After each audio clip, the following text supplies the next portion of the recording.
compromise. Opala.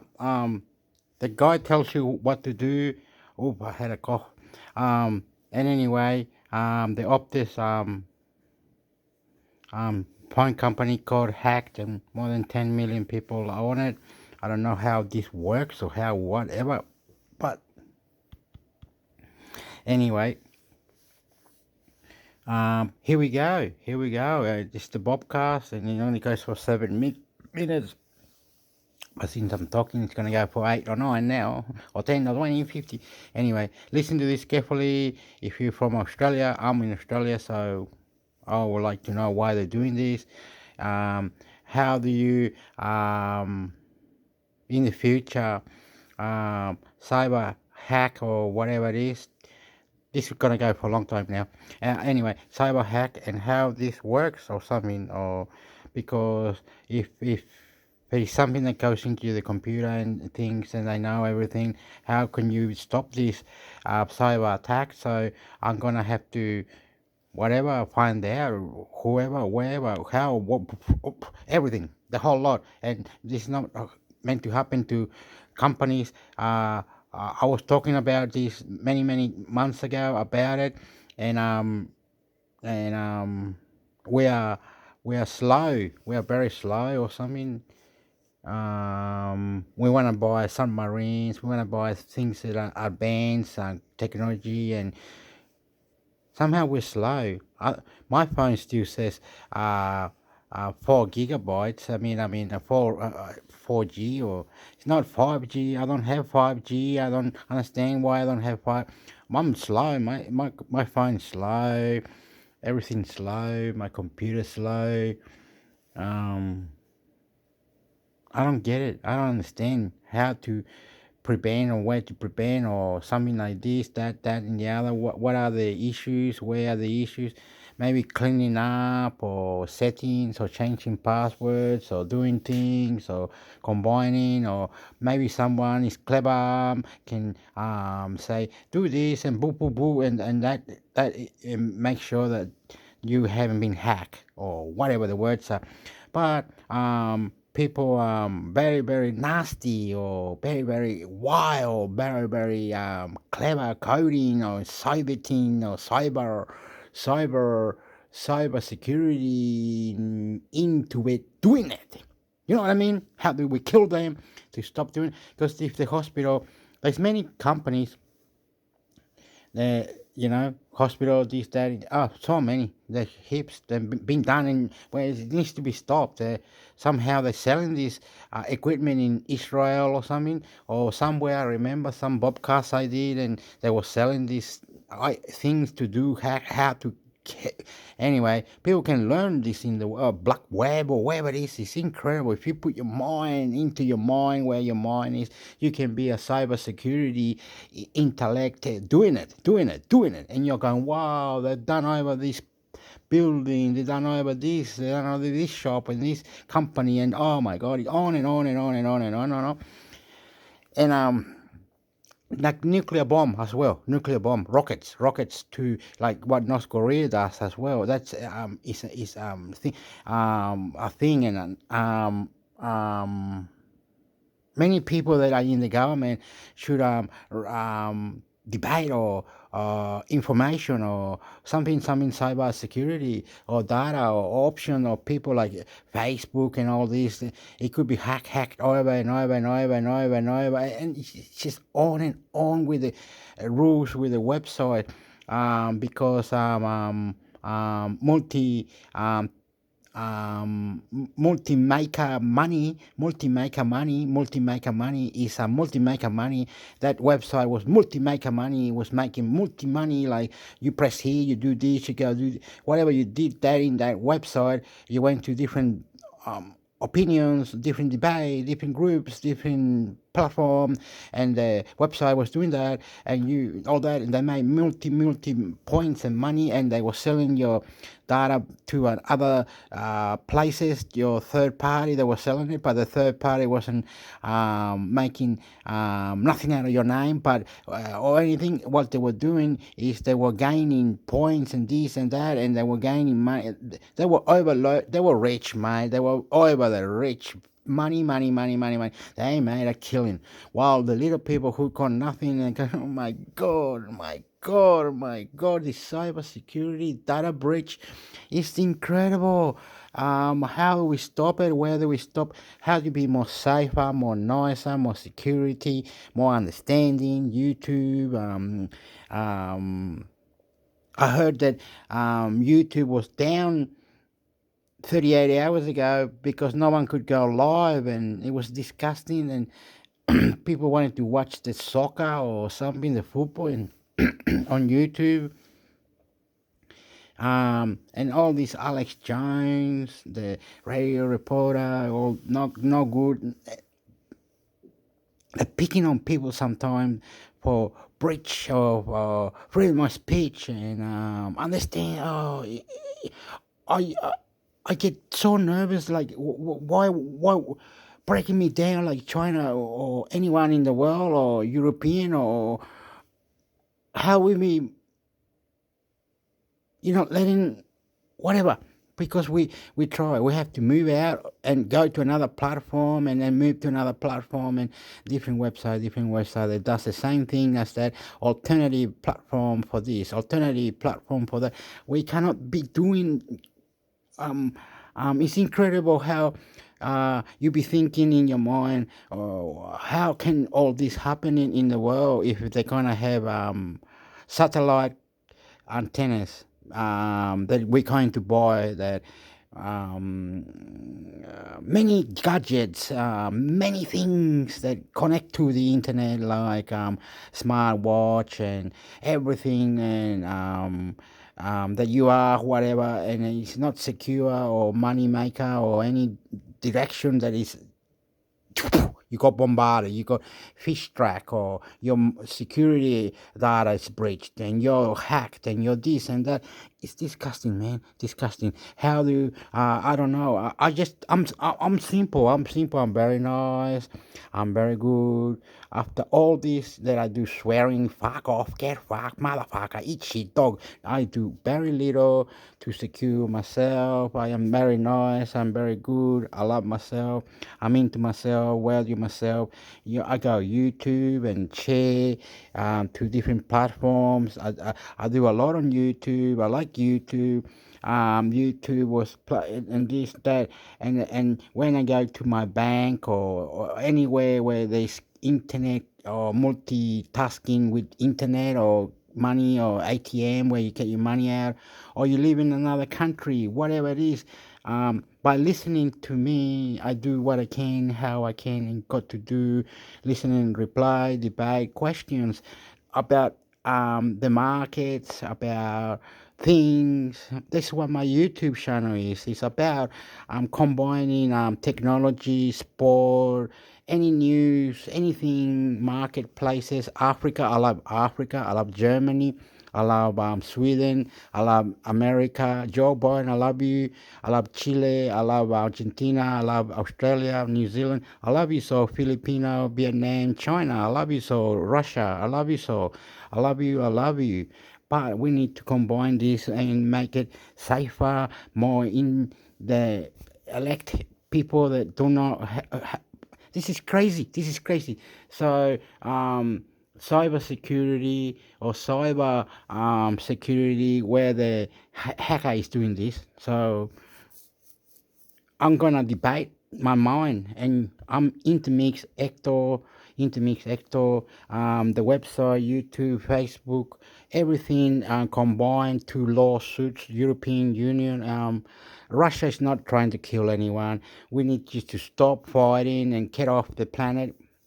You could have 100 drones and destroy all the tanks in one go. You could kill Russia. You didn't destroy Russia. They tanks and thing with drones and other techniques. technology, the future, extraterrestrial, living in another planet.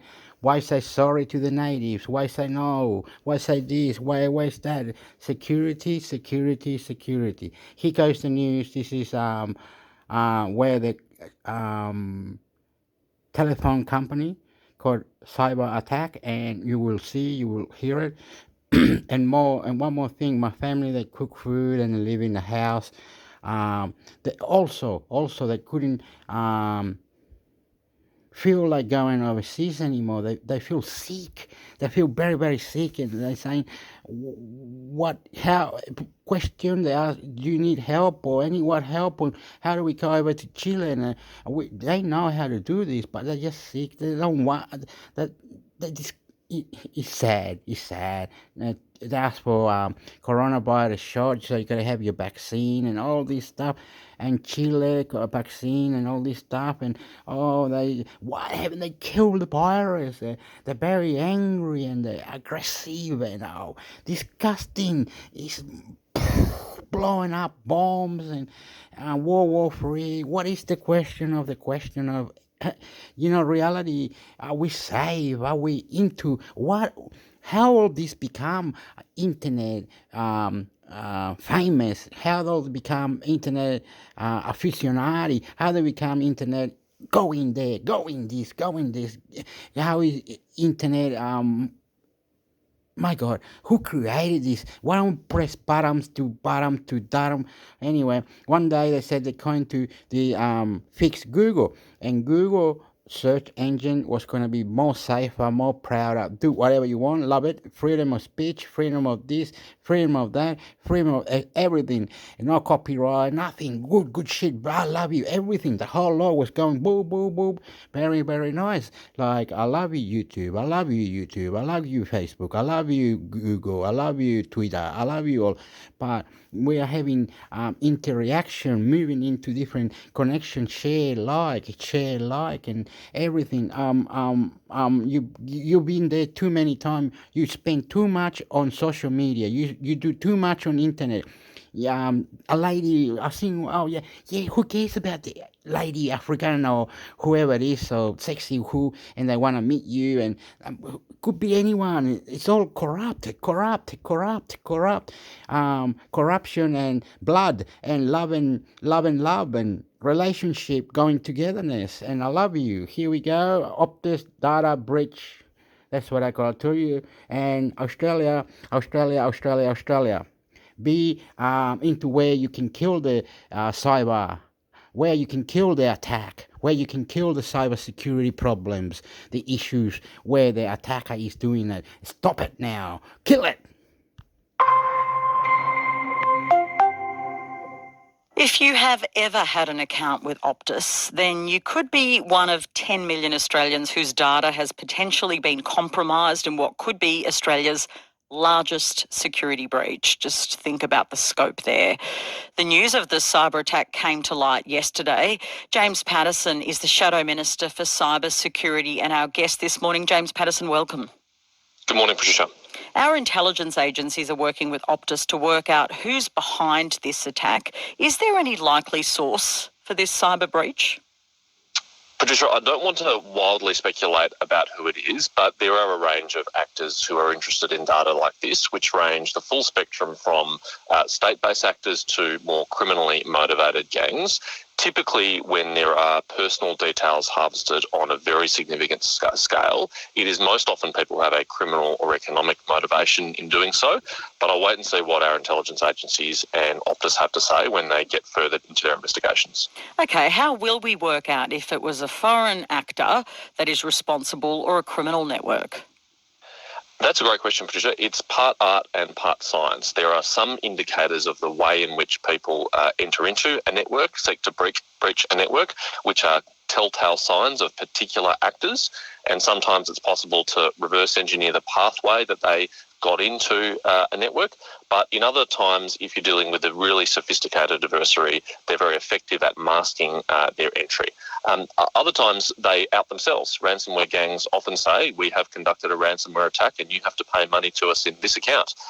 Or they say, if you don't give us money, we're going to on-sell these details on the dark web. 10 million people could have had their personal data breached. How does that compare to other cyber attacks here in Australia? It would be the most significant breach of Australians' user data in any recent cyber attack. There have certainly been other Australian-based companies who've been attacked, but none who hold so much personal detail of Australian users. And it is the nature of the information which appears to have been stolen which is particularly concerning. It's personally identifying information like people's names, their phone numbers, their email addresses, their home addresses, and in some cases, even identification document numbers like passport numbers.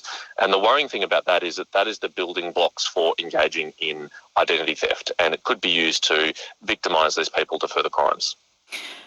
How serious is it, and have you requested a briefing from the government about it?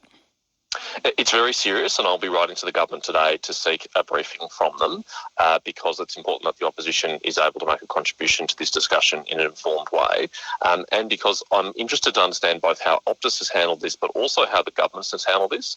I've got no doubt that the professional people working at the Cybersecurity Centre and the Signals Directorate are doing everything they can to assist Optus, but I do have questions about what steps the government took and when under the critical infrastructure reforms which we passed when we were in office. It gives the Home Affairs Minister very significant powers to require systemically important businesses like Optus to properly invest and protect themselves against cyber attacks. And I don't know what has happened and what powers have been exercised. The Optus CEO has apologised and described the breach as absolutely devastating. What is your assessment with the amount of information we have? Could this have been avoided? I don't want to victimise Optus too much. It may be that they have been done over by a very sophisticated operator, but it is the obligation of all businesses, particularly those who hold large amounts of information, to adequately invest to protect themselves against these attacks. There are people out there constantly probing businesses like Optus and others, looking for weaknesses and chinks in the armour which allow them to get in. And it will be important to understand how this access occurred and who the attacker was to understand whether Optus's preparations were adequate. But ultimately, we have to get to a situation where Australians can trust their service providers to adequately protect their information and to prevent them from becoming victims of mass identity theft. Optus spokesperson Andrew Sheridan told 2GB Radio that they knew about the cyber breach on Wednesday, but we only heard about it yesterday, James Patterson. Is there any excuse for keeping this information quiet for a day?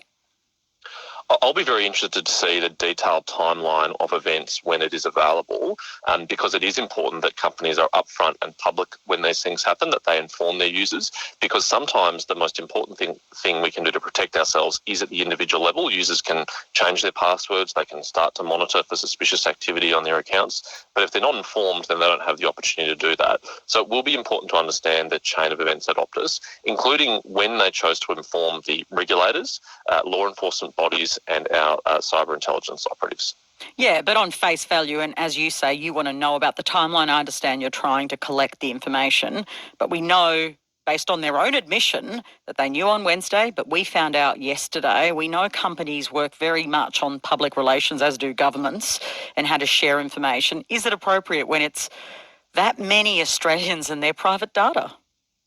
Well, it'll depend on what time the attack occurred on Wednesday and when it was identified, but I would say generally speaking that within 24 hours is good practice. There have certainly been other instances where companies have sat on this information for much longer than 24 hours, and that is not adequate. So subject to seeing the full timeline, I think 24 hours of disclosure is a reasonable starting point.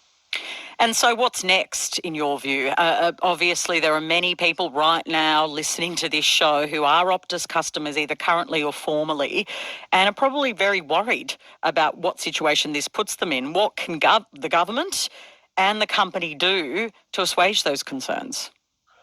Well, those users are absolutely right to be concerned, and the best thing that they can do is things they can do themselves. So firstly, they need to really closely monitor their accounts. If there's any suspicious activity, particularly on any of their bank accounts, they should immediately contact their bank and notify them that, because they can then take steps to protect them.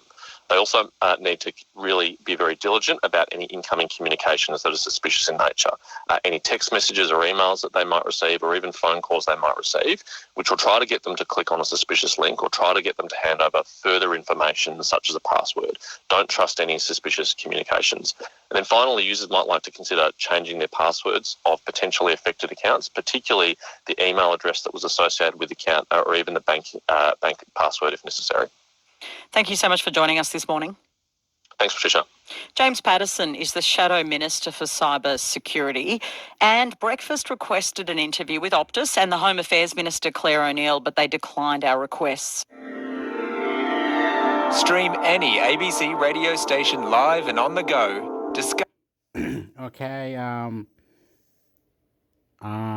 thinking, prepare, understanding, having knowledge, having a wider variety of settings, places, saving, buying, be more open, lighthearted. The computer, the bank, the security, the website, security needed to be checked. Security alarm, security information. You are who are you are. Wow. So cyber attack, cyber security. Have to be more safe. Have to be more into it. Someone loves you, you love them. We love them. But sometimes you are very scared. You get so worried. Cyber security is a thing where the cyber people or say Illuminati, Satan, God, Jesus, extraterrestrial, you, them, everyone, how we are know everything, we can know, do not know everything. Cha. I don't know what's going on. I am so disgusted. How can we be more cyber security alert, safe, or where we go, what we do, and how we email, no email, where the bank, where no bank, how I'm not rich. I probably got 2 cents in the bank. Wow, yeah. So cyber security, all these settings and things that we need to be more alert. How to be more cyber security alert. Wait up. I'm going to do this 100 times. I don't care where we go. I'm going to go here. I already done that. And how do we open a different, open like this, is it? Now, move your pressing and hold the new tab. New tab, it says, Mila. Okay. How is the word that I meant to look for? Cyber security tips, tricks, how to be more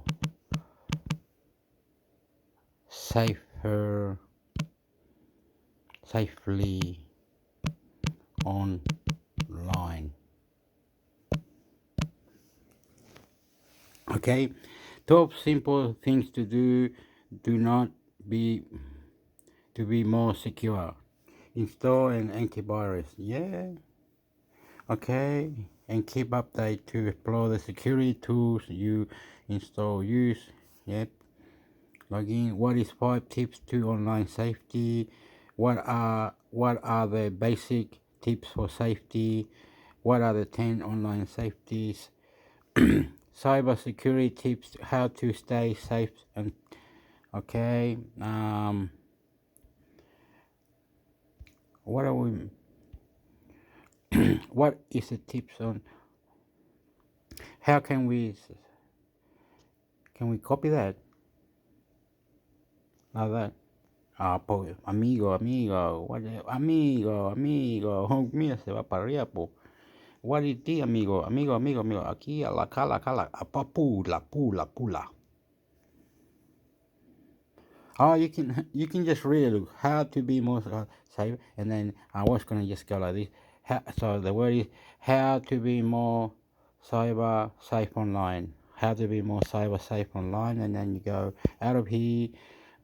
No one's watching you. Oh my God. How to be more safer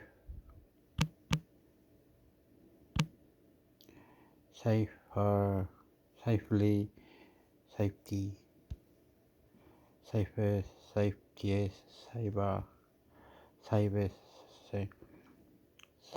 safely.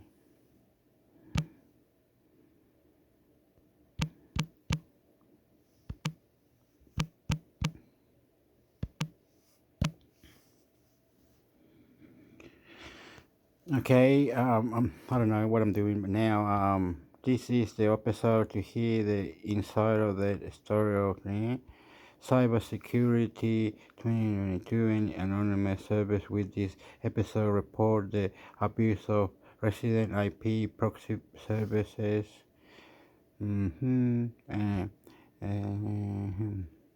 Okay, we're gonna go to this Opala Mamala. To the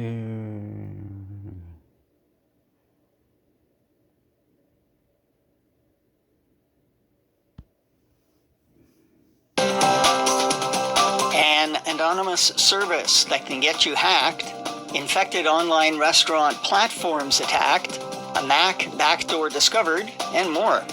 Welcome to Cybersecurity Today. It's Wednesday, July 20th, 2022. I'm Howard Solomon, contributing reporter on cybersecurity for ITWorldCanada.com.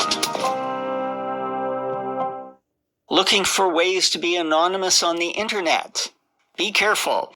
A bad choice may lead to your business or home computer being hacked, or to your system being used to hide criminal activity.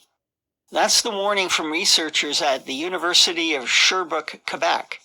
In a recent report, they show that using a residential proxy service can be abused by threat actors. A residential proxy service allows an individual or business to rent a residential IP addresses to relay communications from an original address. And then that way, the user's internet traffic appears to come from the rented IP address, not their real address. Businesses, universities, government departments, and police forces may legitimately use a service like this for doing market surveys, search engine optimization, or for other reasons. Individuals may want to rent a residential IP address to keep from being identified that they're going to an adult or gambling site, or to a site that blocks movies. The thing is, the researchers point out, some home users may be tricked into letting their residential IP address be used as a proxy. Now, one way is by signing up for so-called free VPN service. Now, what these customers don't know is it may be run by scammers. Victims install software on their computers that's supposed to be a VPN, but it also hijacks their IP address to be rented or abused by others. Now, the research serves as a warning to governments, businesses, and individuals to carefully research services before they sign up. 3 American-based online ordering platforms used by hundreds of restaurants have been hacked with malware that skims off the names and payment card information of customers. According to researchers at Recorded Future, at least 311 restaurants using the Menu Drive, Harbor Touch, and InTouch POS web applications were victimized. That led to the copying of over 50,000 compromised payment card records. And those records have now been posted for sale on the dark web. The malicious domain being used in the Menu Drive and Harbor Touch attacks has been blocked since May 26th. However, the domains behind the InTouch POS infections are still active. Compromising restaurant online ordering platforms with JavaScript-based data skimmers, known as a Magic Cart attack, is common. Last year, Recorded Future found 5 other platforms that had been hacked. The problem is that end-user website security scanners may not discover a platform compromise, and that's why online e-commerce platform developers have to carefully scan their code for unapproved additions. And that means having a careful inventory of code for version control. Microsoft is warning developers using the Azure Arc Jumpstart application to not reuse login credentials for an Arc project in any other Azure environment. And that's because until recently, those credentials were stored in plain text in a log file that's readable by any user on an Arc system. The vulnerability was discovered by researchers at Tenable. For those who don't know, Arc is a bridge for building cloud applications and services in Azure. Jumpstart is an environment to help developers jumpstart their work. A careless developer who reuses credentials in an Arc project could help an attacker get into other parts of an Azure environment. Another threat to Macintosh users has been discovered. Researchers at ESET said the macOS backdoor that they found leads to the installation of malware that can copy documents and user keystrokes, as well as take screen captures. ESET has dubbed this spyware Cloud Nemesis. It can't say how Macs are initially compromised, but a key part of the attack needs a threat actor to gain administrative privileges over a compromised machine. That allows the downloading and installation of the second stage of the attack. Access to screen captures, cameras, microphones, and keyboard events are usually protected by the Mac OS Transparency, Consent, and Control system. However, Cloud Nemesis can bypass this protection. So far, there have been limited signs of distribution, which suggests that the spyware is being very targeted. One defense is making sure your Mac is fully patched. And finally, administrators using routers and switches from Juniper Networks should know that last week the company published 21 security advisories about vulnerabilities that need to be patched. Some are in the Juno OS operating system, while others are in third-party components such as Nginx, OpenSSL, Samba, Java SE, SQLite, and Linux. That's it for now. Remember, links to details about podcast stories are in the text version at itworldcanada.com. And that's where you'll also find other stories of mine. Follow Cybersecurity Today on Apple Podcasts, Google Podcasts.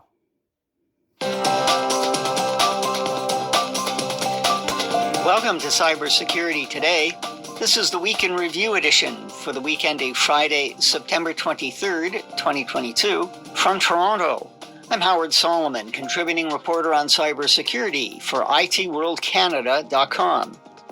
In a few minutes, I'll be joined by David Shipley of Beauceron Security to discuss some of what happened in the past 7 days. But first, a review of news highlights. One of the biggest U.S. brokerage and wealth management firms, Morgan Stanley Smith Barney, agreed this week to pay a $35 million penalty to settle allegations that it failed to properly dispose of hard drives and servers that held unencrypted personal information of about 15 million customers.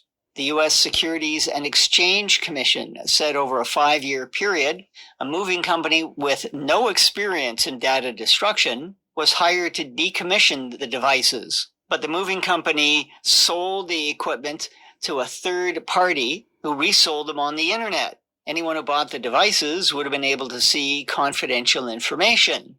David and I will discuss this incident. We'll also talk about new details from Uber about its recently discovered data breach. The company says a threat actor initially got in by using an external contractor's username and password. The company believes those credentials had been bought on the dark web after they'd been stolen from a personal device of the contractors that had been infected by malware. Uber makes employees and contractors use multi-factor authentication for logins, but the hacker got around that. We'll also look at another company falling to a third-party supply chain hack. The American video game publisher 2K Games said that a threat actor got hold of the help desk login credentials of one of its vendors. The attacker then used that access to the help desk system to send poisoned email messages to 2K Games customers. And because September is Insider Threat Awareness Month, David will have some thoughts about this kind of attack. Elsewhere, a division of Bell Canada is still dealing with the effects of a ransomware attack. Bell Technical Solutions installs internet and phone services in homes and small businesses in Ontario and Quebec. The Hive ransomware gang says it got into systems and copied data in August. Bell says the names, addresses, and phone numbers of an unspecified number of customers who booked appointments were copied. American Airlines has acknowledged the personal information of some customers was stolen from the email accounts of some employees. Website administrators and Google and Microsoft were warned about the harm an extended spell check utility for their browsers can be. Security researchers at a firm called Otto said that in Chrome and Edge browsers, if the extended spell check is enabled, anything entered into a website's form fields, like passwords, names, and birth dates, social security or social insurance numbers, gets sent to Google and Microsoft. Enhanced spell check is different from the basic spelling checker that comes with browsers. Some websites are now defeating the extended spell check feature on their sites. There are worries the latest encryptor for the Lockbit ransomware code has been leaked. That would allow other crooks to use it for free to build their own strain of ransomware. According to one news report, a disgruntled developer took out his anger on the Lockbit gang and published the code. And finally, Bitdefender, Europol, and the No Ransomware Project announced that a free decryptor for the Locker Gaga strain of ransomware is now available. You know you've been hit by this strain if the encrypted files have the extension .locked. The alleged operator of the strain has been detained pending a trial.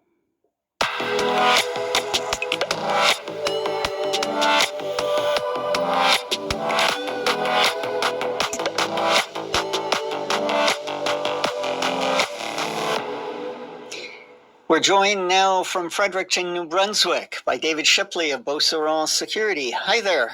Hi, Howard.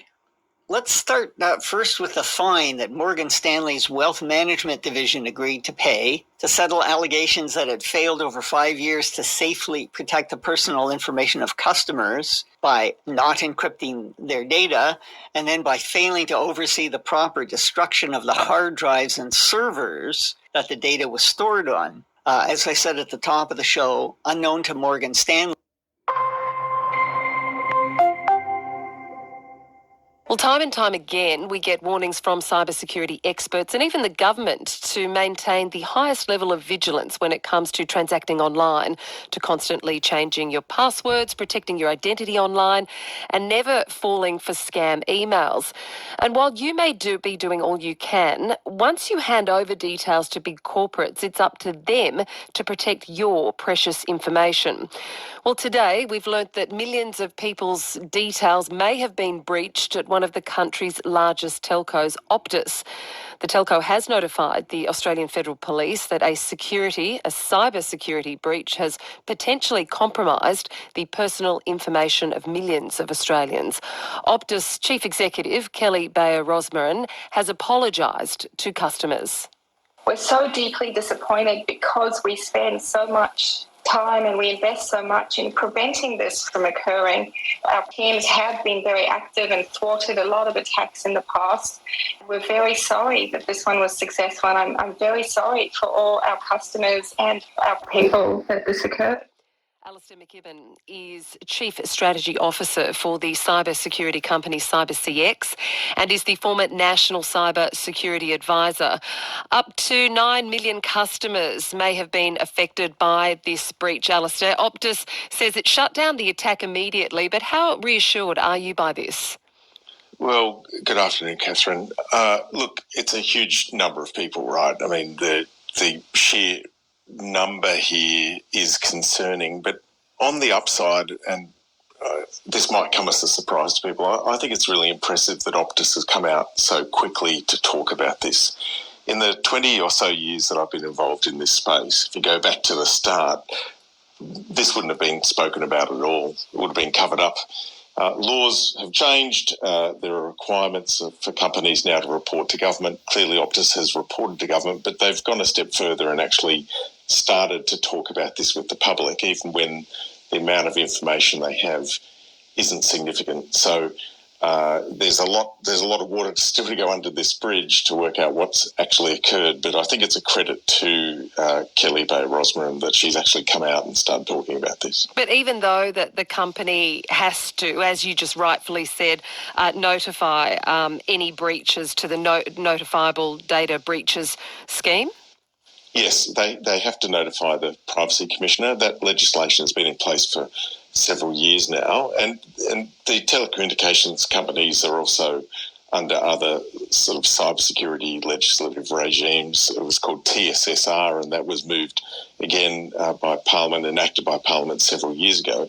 But again, no one's obliged to come out and talk about this type of stuff early. They were always going to have to communicate with the public, but by at least raising it, it does allow Optus customers to be more vigilant about phone calls that they might receive, text messages they might receive, emails they might receive, even letters in the mail. Because even if it's not, and we don't know, of course, who's carried out this crime, even if it's not the criminals themselves, other criminals now will try to scam Optus customers. And if up to 9 million people's data has been stolen, that's an awful lot of Australians who are now at increased risk from scammers. Well, let's talk about what we know and what people can do. Optus says that payment details and account passwords have not been compromised, but the leaked information could include the disclosure of personal information, as you've just been discussing, email, licence numbers, addresses. Surely this kind of information is then pretty easy for hackers to make financial gains through identity theft? I mean, is that the greatest concern here of what we know so far?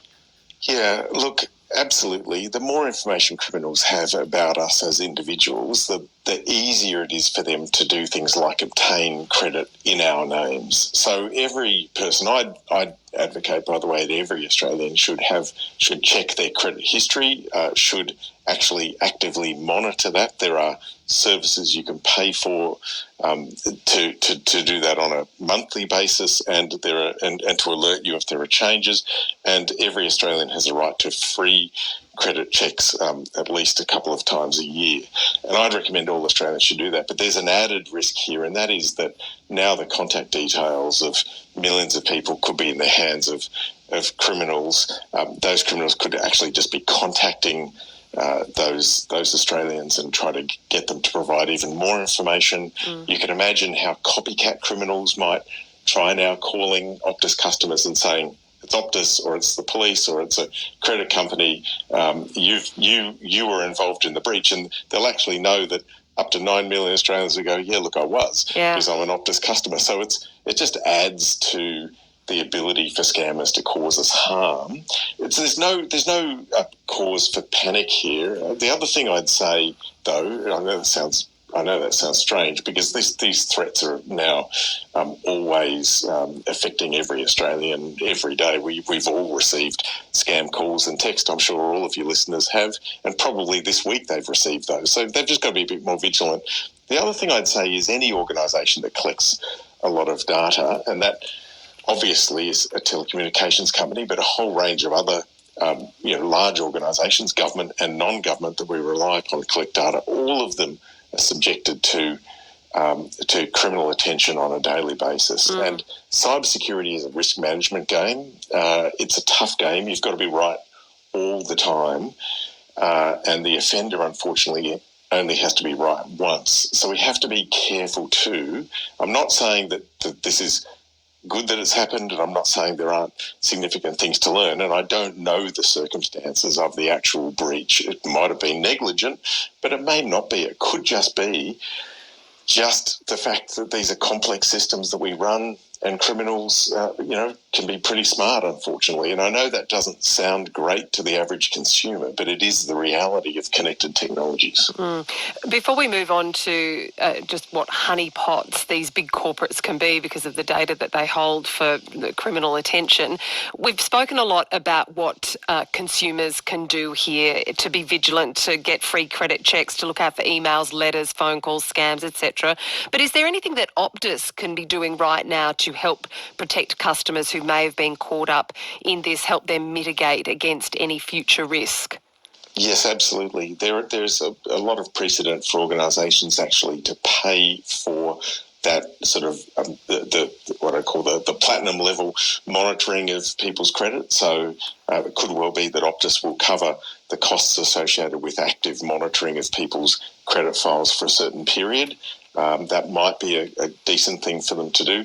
Obviously, reaching out to the most affected customers. Now, that could still be millions of people. From some of the reports I've heard, there could be 2 to 3 million people in the category of significant data having been stolen. That could be passport details, license details, and other such things. And then 6 million or so people that might have just had slightly less data stolen. So we're talking big chunks of the population here. So obviously Optus is going to have to communicate.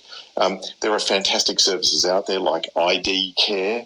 If you are affected, not by this breach, because of course there's millions of people, but if there's further criminality associated, that you can reach out to a not-for-profit for assistance. But it's really tough. Once this data genie is out of the bottle, once it's been stolen, you can't jam it back in. No.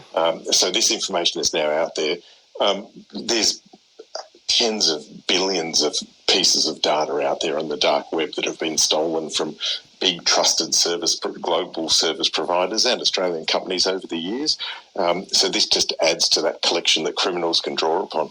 If you've just tuned in, Alistair McKibben is Chief Strategy Officer for the cybersecurity company CyberCX and is the former National Cybersecurity Advisor, and is talking about the cybersecurity breach of Optus on RN Drive. Alistair, just last month, the Telstra CEO Andy Penn told RN Drive that Australia needed to do more to beef up cyber security. But for companies such as telcos, where does the challenge or problem particularly lie? I mean, is it just because they collect so much data, they are this honeypot for hackers?